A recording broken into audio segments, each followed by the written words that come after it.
कुरान करीम की तिलावत से करते हैं।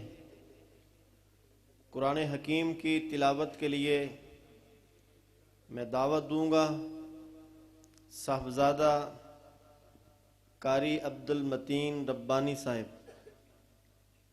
कारी अब्दुल मतीन रब्बानी हफिज़हुल्लाह ताला कुरान मजीद की तिलावत फरमाएंगे। वालेकुम वरहमतुल्लाहि वबरकातुहू।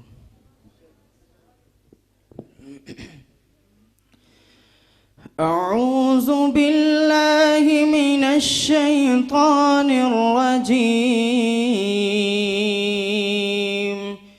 बिस्मिल्लाहिर रहमानिर रहीम।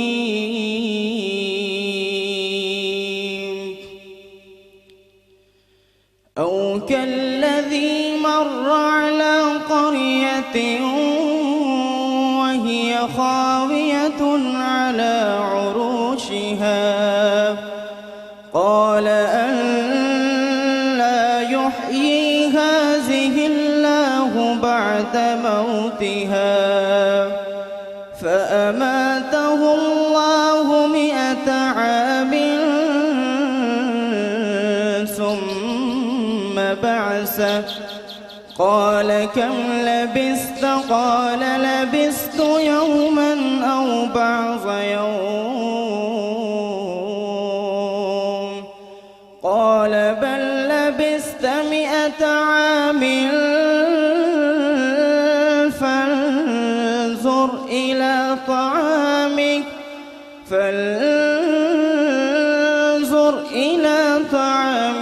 وشرابك لم يتسنه وانظر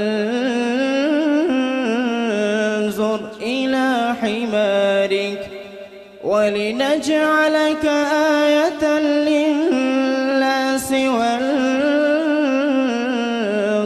إلى العظام كيف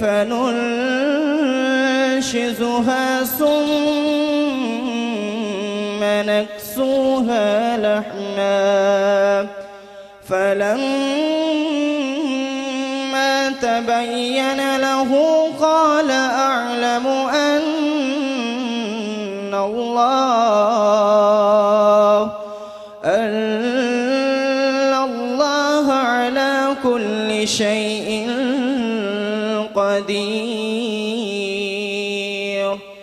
وإذ قال إبراهيم رب أرني كيف تحيي الموتى قال أولم تؤمن قال بلى ولكن ليطمئن قلبي